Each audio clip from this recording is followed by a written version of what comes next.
Back in the workshop, bit of a miserable old day out there today. I don't know whether you can see out the window there, but it's pouring the rain, pretty yuck. And what day is it today? 31st of May. So tomorrow, first day of winter, and looks like it's come early. Anyway, just been doing a bit of leather work today, which is one of the nicer parts of building the knife. It's a bit cleaner, quiet, no dust, and you can just stitch away and nice and peaceful.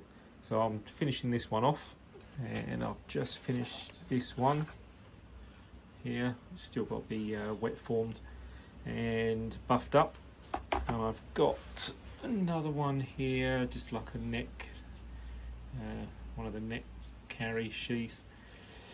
So that one's gluing up, and just got to stitch that. And where's the other one gone? Here it is. So that's one of the neck. Right, so you put through the holes there, hang it around your neck that way. Doesn't come out because it's got the strap around it, stitched on. So I've got a few of those to finish off. I thought I'd do a quick video on hardness testing. Now, I used to send them out. Once I got the, how would you say it, the recipe for heat treating certain steels, once I got that spot on, I could pretty much duplicate each blade each time, and it would always come out the same hardness. Very, very rare it was off.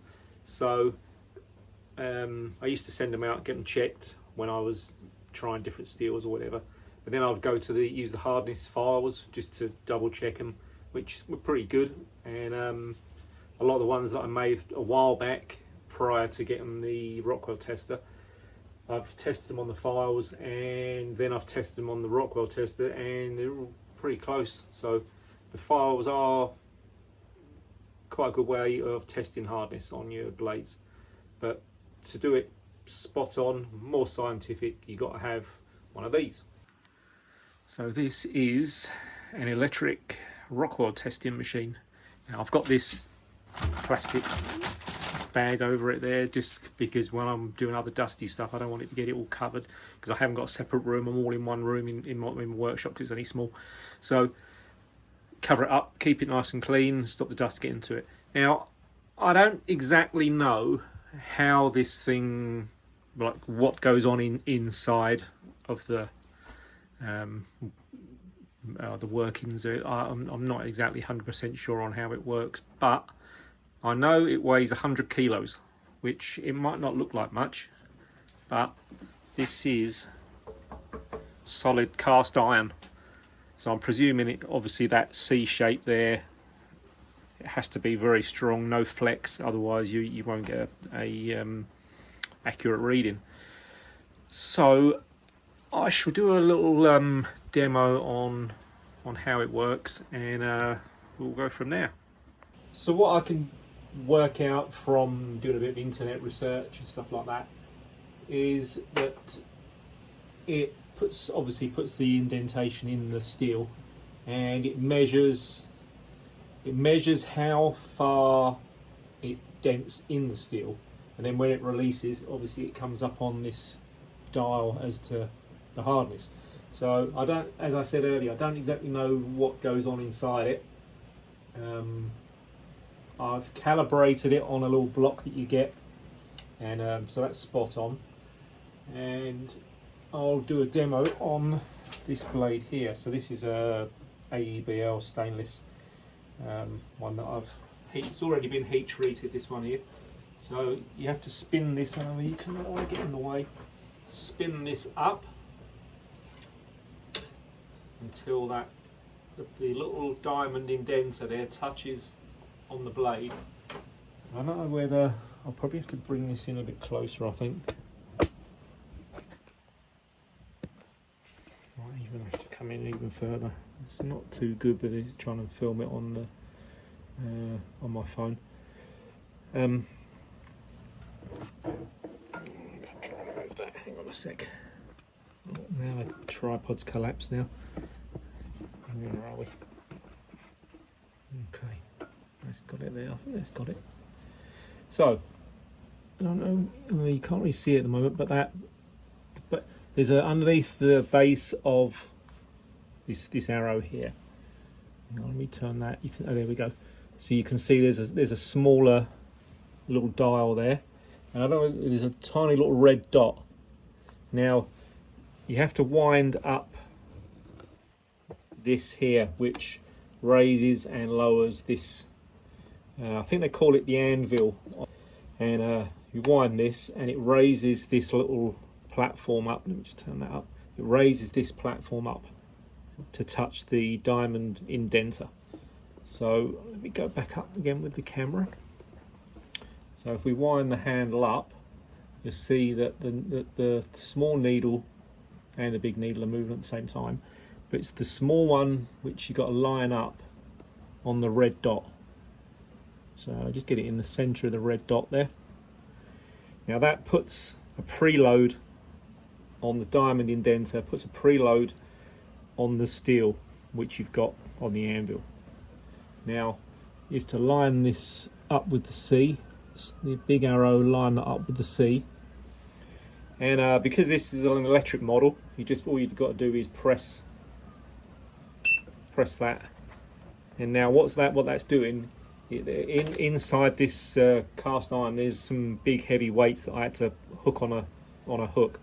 I think they're around 20 or 30 kilos in weight, and that's putting the full weight onto the diamond indenter. Now it will release. It should bleep. So it takes 15 seconds. You can set it to different times, but I reckon 15 seconds is a good amount of time for it to load up and then get an accurate reading. Oh, we're a little bit crooked on the camera there, aren't we? There we go. That's better. So now you can see that blade is on the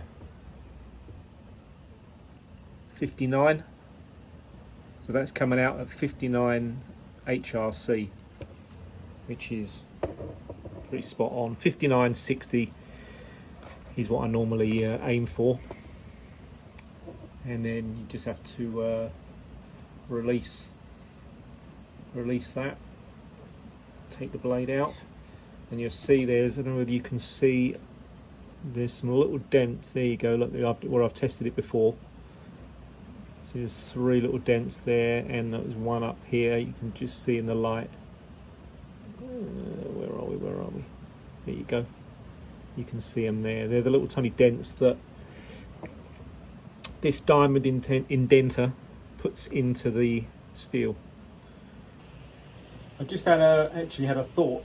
I've got an actual piece of, this is some AEBL. This is what I cut the blades out of. So I thought I'd just give this a hardness test, just to see what it is as it comes in kind of strip form like this. So this hasn't been heat treated, this hasn't had anything done to it, this is how you actually buy it. And then I mark it up with the blue and then cut the blades out of this. So I just thought I would just throw this in, and we can have a look and see exactly what this comes out at hardness wise. I think I'll bring the camera back in again so as we can see. Hang on a sec. I really need to get a bigger tripod. This one is just a little bit too short. I don't know whether you can see that. So let me try and move that in a little bit closer. We'll do this again. Press start. So that's loading up with the full weight of the, as I said, the weight's inside the back of that. And it'll count down. 3, 2, 1, and that'll release.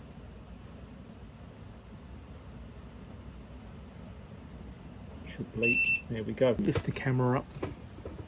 You can see that as the stainless comes in its annealed form, it is, what's that, 41, 42, 43 HRC. So there we go. As it comes from the manufacturer, 43 HRC is it's actually fairly high, to be honest. That's obviously why stainless is a lot harder to drill than just carbon steel. It's actually got quite a bit of spring to it as it is. So, yeah. So there we go. I just thought I'd do that quickly. Might be of some interest. You never know. Okay, so that's just a quick demo of the Rockwell hardness tester in action. As I said earlier, I don't know what goes on inside it, how it does what it does, but I know how to calibrate it and how to use it to test blades, which is the main thing. So when it comes to the blades, I normally do like 3 or 4 different areas on the blade there, and you can get like an average of hardness along there. Always keep it fairly low on the edge where the cutting edge is going to be ground anyway. Just so as when you grind your bevel in, you take the little dots, little divots out. If you do it up on the flats, then you're never going to grind them out unless you're doing a full flat grind. Obviously, then you'll take them out. But it's just one of those things that makes your job, I wouldn't say makes it easier, but it just helps when you're doing all your heat treating, that you can check things at different points, and then you know where you are with your hardness, and it's just nice to know that it is the correct hardness once it's been tempered. Just give potential buyers a bit of peace of mind knowing that it's been put on the machine and dialed in, and you know exactly how hard your blade is going to be. So I think that's around about all I can talk about on that subject. Outside is still pouring with rain. Horrible day. So I'm going to carry on stitching up my leather sheath and a few more bits and pieces, and then I'm done for the day. So stay safe, and I shall see you on the next video. See ya.